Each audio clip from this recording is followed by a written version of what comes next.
Welcome all of you to my YouTube channel auto kick Manas. और आज मैं लेके आया हूँ एक और अमेजिंग प्रोडक्ट, एक और अमेजिंग कॉम्पैक्ट एसयूवी वॉक्सवैगन की तरफ से। वॉक अराउंड में ऑलरेडी कर चुका था, बट आज इसका ड्राइव रिव्यू मैं आपको कंप्लीट दूंगा, सब आपको डिटेल में बताऊंगा, तो एंड तक ज़रूर देखना। बहुत अमेजिंग सा व्लॉग होने वाला है। सो स्टार्ट करते हैं आज का व्लॉग टाइगून के साथ। और ये this is a tycoon GT plus variant जो आप देख रहे हैं अभी। यहाँ पे आपको GT की बैजिंग मिल जाएगी। ये 1.5 लीटर इंजन के साथ आती है, ठीक है। इसके नीचे जो लोअर वेरिएंट्स है वो आपको 1000 cc टर्बो इंजन के साथ मिलेंगे। जो इंजन की स्पेक है वो भी आप स्क्रीन में अपनी देख सकते हैं, और जो इसके बारे में जो जितने भी वेरिएंट्स हैं उसकी डिटेल आप अभी दे सकते हैं।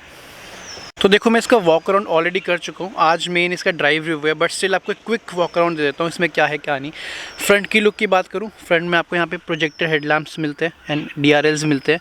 एंड लाइट्स मैं अभी आपको ऑन करके दिखा रहा हूँ, कुछ ऐसी है, और ये इसके DRLs कुछ ऐसे लगते हैं। तो एंड फॉग लैम्प्स आप देख सकते हैं अभी ऑन है। तो ये फ्रंट से बहुत ही बोल्ड और बहुत अर्बन टाइप से लुक है इसकी। एंड साइड से मैं बात करूँ, साइड से कुछ ऐसी है। यहाँ पे आपको 17 इंचेस के अलॉय व्हील्स मिल जाते हैं एंड अंदर रेड कैलिपर्स आपको मिल जाएंगे GT प्लस वेरिएंट में। एंड मैं साइड ओवरव्हीम्स की बात करूँ तो यहाँ पे आपको टर्न इंडिकेटर्स मिलते हैं एंड बॉडी कलर साइड ओवरव्हीम मिलते हैं। एंड नेक्स्ट मैं डोर हैंडल्स का आपको दिखाऊँ तो यहाँ पे आपको क्रोम टच मिलेगा एंड यहाँ पे आपको रिक्वेस्ट सेंसर भी दिया गया। So this is amazing. And यहाँ पे आपको क्रोम बीडिंग मिलेगी यहाँ पे, एंड ऊपर आपको सिल्वर फिनिश में रूफ रेल्स मिल जाते हैं।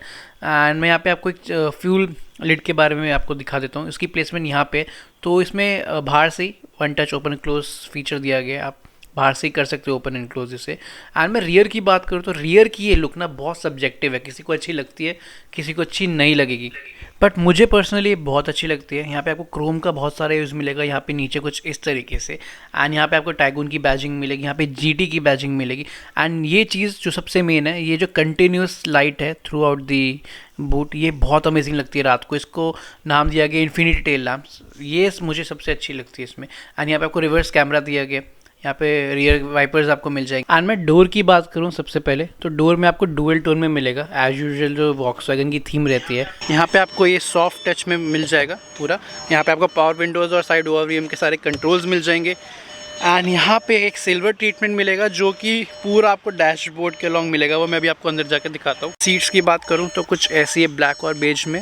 एंड सीट्स बहुत कंफर्टेबल है, मैनुअली एडजस्टेबल सीट्स हैं, हाइट एडजस्टेबल भी है, और जो नॉर्मल एडजस्टिंग्स होती हैं वो सब आपको मिलेंगी। अंदर की बात करूँ तो कुछ ऐसा आपको पूरा मिलेगा। यहाँ पे डुअल टोन में डैशबोर्ड मिलेगा, यहाँ पे ऊपर हार्ड प्लास्टिक मिलेगा, यहाँ पे ऐसा ग्लॉसी सा फिनिश मिलेगा, और यहाँ पे कार्बन फाइबर जैसा फिनिश भी लुक से कुछ मिलेगा।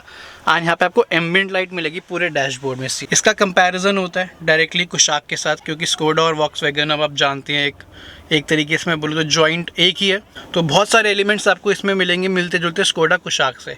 फॉर एग्जांपल ये AC का पूरा कंसोल हो गया, या फिर मैं बात करूँ इंफोटेनमेंट सिस्टम की, तो जो इसका जो इसका इंटरफेस है वो कुशाक में भी कुछ ऐसा ही मिलेगा। यहाँ पे आपको फ्लैट बॉटम स्टीयरिंग व्हील मिलता है, ठीक है, कुछ इस तरीके से। एंड वॉक्सवैगन की बैजिंग, यहाँ पे आपको क्रूज कंट्रोल के स्विचेस, और ये स्विच से आप इंस्ट्रूमेंट क्लस्टर कंट्रोल कर सकते हैं। सिंपली आपको ये बटन दबा के वहाँ पे डिफरेंट काइंड ऑफ व्यूज़ आप ला सकते हैं। एंड उसके बीच में जो इन्फॉर्मेशन है, क्या क्या आपको वहाँ देखना है, वो भी आप कस्टमाइज़ कर सकते हैं। उसके लिए जैसे आपको ये प्रेस करना है, वहाँ पे एक लिस्ट आ जाएगी। अभी वहाँ पे ड्राइविंग डाटा शो हो रहा था। फॉर एग्जांपल आपको एवरेज इकोनॉमी देखनी है, सो आपको ओके प्रेस करना है एंड वहाँ पे सिर्फ एवरेज इकोनॉमी शो होगी। तो ये कुछ फीचर इसके इंस्ट्रूमेंट क्लस्टर में। यहाँ पे आपको वाइपर कंट्रोल्स मिलते हैं, एंड यहाँ पे आपको लाइट इंडिकेटर कंट्रोल्स मिल जाएंगे। And you will get the paddle shifters also, and headlight के कंट्रोल्स आपको यहाँ मिलेंगे। उसके बाद ये इंफोटेनमेंट सिस्टम है, सपोर्ट करता है एप्पल कारप्ले, एंड्रॉयड ऑटो, और इसमें खुद की कुछ ऐप्स आती है स्कोडा की तरफ से, लाइक गाना, और ये नेविगेशन की 1-2 ऐप है। And here you will get touch panel. यहाँ पे AC का पूरा कंट्रोल टच पैनल में आता है, जैसे कि कुशाक में भी सेम आता है। एंड यहाँ पे इंजन ऑटो स्टार्ट स्टॉप का पूरा ये बटन है। यहाँ पे हज़ार लाइट का स्विच है। यहाँ पे आपको वायरलेस मोबाइल चार्जिंग दी गई, दैट इज़ रियली गुड। यहाँ पे आपको 2 C टाइप के USB-C टाइप के पोर्ट्स मिल जाते हैं। यहाँ पे इंजन स्टार्ट स्टॉप का बटन है, यहाँ पे 12 वोल्ट का पावर सॉकेट है। And here will get 7 speed automatic transmission DSG gearbox. यहाँ पे अभी न्यूट्रल, रिवर्स, पार्किंग, और यहाँ पे ड्राइव प्लस, यहाँ पे मैनुअली प्लस माइनस गियर कर सकते हैं अपने नीड के अकॉर्डिंग। एंड उसके बाद यहाँ पे छोटी सी स्पेस दी गई है। यहाँ पे 2 कप होल्डर्स हैं, यहाँ पे हैंड ब्रेक है, एंड यहाँ पे आर्म रेस्ट है, जो कि स्पेस वाइज तो ठीक है, अभी मैंने कुछ सामान वामान रखा। पे आपको auto dimming rear view mirror मिल जाएगा। यहाँ पे आपको ग्लव बॉक्स में दिखाऊं, बहुत ही अच्छे साइज़ का यहाँ पे आपको मिल जाएगा। These are the sun visors with vanity mirror, not vanity lamp, और यहाँ पे आपको वो भी नहीं मिलेगा। दिस इलेक्ट्रिक सनरूफ, जो कि डिसेंट साइज़ की, जो नॉर्मल साइज़ के आते, पैनोरामिक वाली नहीं है इसमें। अगर आपको डिटेल्ड में वॉक अराउंड देखना है तो मैं ऊपर ये यहाँ पे आई बटन आ रहा होगा, यहाँ पे आप डिटेल्ड वॉक अराउंड देख सकते हैं, ठीक है। इसके बारे में मेन आज का ड्राइव के बारे में तो मैं आपको वो बताऊँगा। आपको मिल जाता है विद 3 हेडरेस्ट, कुछ ऐसी सीट्स है। अभी मैंने आगे वाली सीट अपने अकॉर्डिंग सेट कर रखी थी, तो बहुत एम्पल ऑफ लेग रूम मिल जाता है। एंड यहाँ पे आपको रियर AC वेंट्स, यहाँ भी पीछे 2 USB-C टाइप के आपको पोर्ट, एंड यहाँ पे आपको आर्मरेस्ट मिल जाती है विद 2 कप होल्डर्स। तो कुछ ऐसी लुक पीछे से मिलती है। ये था वॉक अराउंड, इसका एक क्विक वॉक अराउंड, ठीक है। अब मैं इसकी ड्राइव स्टार्ट करता हूँ, आपको पूरा ड्राइव के बारे में बताता हूँ। So let's start the drive. So I am inside this new tycoon and इसका ड्राइव रिव्यू स्टार्ट करते हैं, इसकी ड्राइव स्टार्ट करते हैं। सबसे पहले इसकी मैं परफॉर्मेंस की बात करता हूँ। जो ये वाला वेरिएंट मैं चला रहा हूँ GT+, इसमें 1.5 लीटर यानी 1500 सीसी का पेट्रोल इंजन इसमें आता है, जो कि प्रोड्यूस करता है अराउंड 150 bhp की पावर एंड 250 न्यूटन मीटर का टॉर्क। जब आप इसे ड्राइव करेंगे ना, तो आपको पता लगेगा कि इसमें पावर वगैरह की कोई ऐसे इशू नज़र नहीं आएगा। बहुत पावरफुल इंजन है इसका। जैसे आप एक्सेलरेशन पैडल प्रेस करते हैं, वैसी पावर रिलीज़ होती है, कार एकदम से पिकअप लेती है। तो इसमें उससे पहले मैं आपको इसमें बताऊंगा, ये जो इसमें इंजन है, इसमें एक टेक्नोलॉजी है, that is active cylinder technology. उसका क्या मतलब है? एक्टिव सिलेंडर टेक्नोलॉजी शार्क में भी आती है, इसमें भी है। तो उसका क्या मतलब है? जब आप कम स्पीड में या एक कांस्टेंट स्पीड में चला रहे हैं, यानी जो इसका जो इंजन है उसमें 4 सिलेंडर है, तो ज़रूरी नहीं कि हर टाइम चारों सिलेंडर की ज़रूरत हो। तो ये क्या करता है, ये डिटेक्ट करता है कि कब ज़रूरत है कब नहीं है। तो उस केस में ये 2 सिलेंडर मोड में कन्वर्ट हो जाता है कि सिर्फ 2 सिलेंडर काम करते हैं इसमें, और उससे जो फ्यूल इकोनॉमी हो वो भी थोड़ी एनहांस हो जाती है। अब वो आपको कैसे पता लगेगा? वो यहाँ पे लिखा हुआ भी आता है 2 सिलेंडर मोड एक्टिवेटेड, या फिर इको, एक इको का सिंबल आएगा, दैट मीन्स वो 2 सिलेंडर मोड पे चल रही है। वो डिपेंड करता है कि आपने कौन सा व्यू, यहाँ पे ये जो डिजिटल इंस्ट्रूमेंट क्लस्टर है, यहाँ पे कौन सा व्यू लगा रखा है, वहाँ पे लिखा आ रहा है 2 सिलेंडर मोड।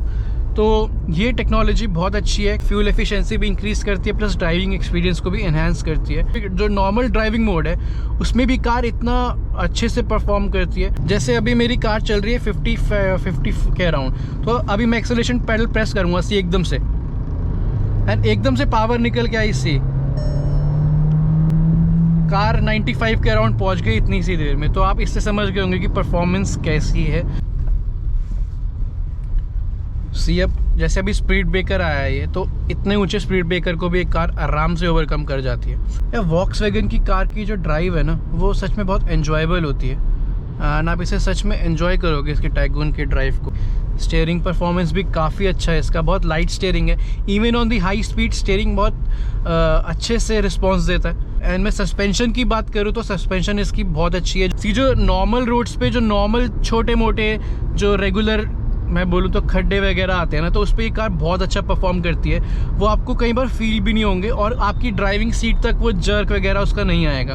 बट अगर बहुत ही डीप गड्ढा है या बहुत ही डीप बहुत बड़ा कुछ है, तो उस केस में आपको फील होगा एंड सस्पेंशन की थोड़ी आवाज़ आएगी। बट वैसे इसमें सस्पेंशन में कोई आवाज़ नहीं है, बहुत स्मूथ ड्राइव है इसकी। एंड इंजन की भी कोई इसकी आवाज़ अभी नॉर्मली अंदर आती नहीं है, अनलेस अगर आप 2500 RPM तक इसको ले जाओ तो हल्की बहुत नॉइज़ आती है। बट वो नॉइज़ भी वैसी नहीं है जो डिस्टर्ब करे, बहुत मैं बोलूँगा सूदिंग सी आवाज़ आती है। उसके बाद मैं बात करूँ इसकी NVH की, कार में कोई ऐसी मुझे वाइब्रेशन अभी तक फील नहीं हुई। मैं इसे काफ़ी टाइम से चला रहा हूँ, आपको कोई ऐसी वाइब्रेशन ना सीट्स पे ना स्टीयरिंग पे वैसे कोई वाइब्रेशन आपको नहीं मिलेगी। ओवरऑल फिट एंड फिनिश की बात करूँ, जो इंटीरियर्स में से जो इसके पार्ट्स हैं, इसमें से कोई मुझे वो कोई आवाज़ नहीं आई अभी तक, बहुत साइलेंट कार है।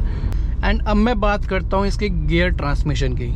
वो जो ये ऑटोमेटिक ट्रांसमिशन वाली कार होती है ना, उनके लिए सबसे ज़रूरी चीज़ होती है वो, क्योंकि मुझे लगता है कि जो गियर शिफ्टिंग है ना, जो ऑटोमेटिक होती है, तो वो कहीं ना कहीं ड्राइविंग एक्सपीरियंस को बहुत अफेक्ट करती है। बट ट्रस्ट में, इस कार में जब नॉर्मल ड्राइव मोड पे आप चला रहे हो, सिटी में चला रहे हो या वैसे हाईवे पे, बट नॉर्मल स्पोर्ट्स मोड की बात मैं बाद में करूँगा, आप नॉर्मल उसमें चला रहे हो, आपको पता भी नहीं लगेगा कि कब गियर चेंज हो गया।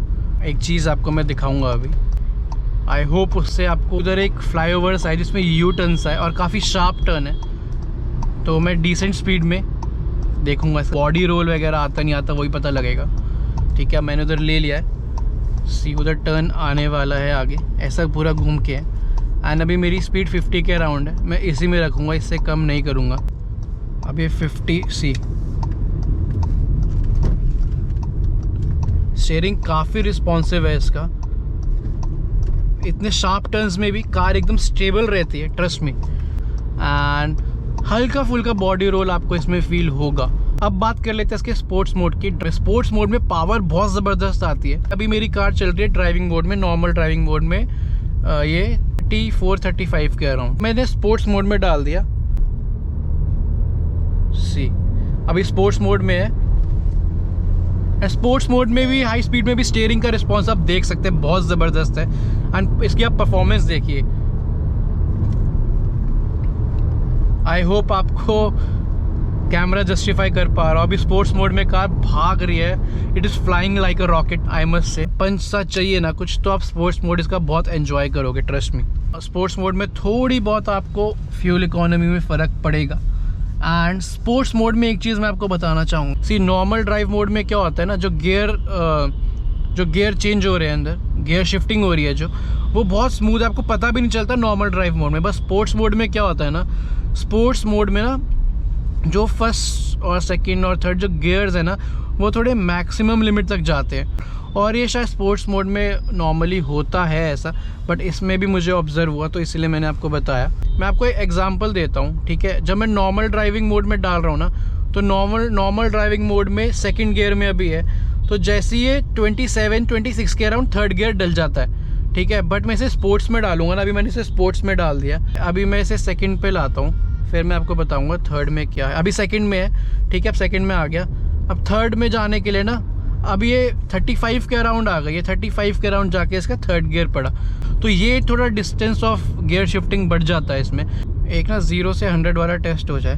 तो ये जो भी टाइम आएगा ना वो स्टॉप वॉच में, ये मेरे ड्राइव के हिसाब से सबका थोड़ा बहुत फ़र्क हो सकता है, तो मैं जो मेरा आएगा मैं वो बता रहा हूँ। तो इसको ये ग्लोबल स्टैंडर्ड मत मान लेना कि टाइगुन का इतना ही है।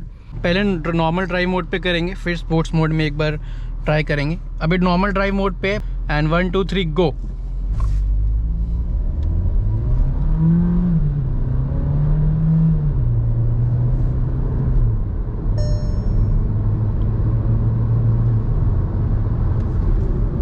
सो ऑलमोस्ट मेरे अकॉर्डिंग, सी मैंने अभी अपने अकॉर्डिंग किया है, अपने अकॉर्डिंग मीन्स रोड एनवायरनमेंट के हिसाब से, तो मेरे हिसाब से जो नॉर्मल ड्राइविंग मोड में 12 सेकंड में ये पहुंची है 0 से 100। अब मैंने इसे डाल लिया स्पोर्ट्स मोड में, अब देखते हैं क्या पावर कैसे आती है। 1 2 3।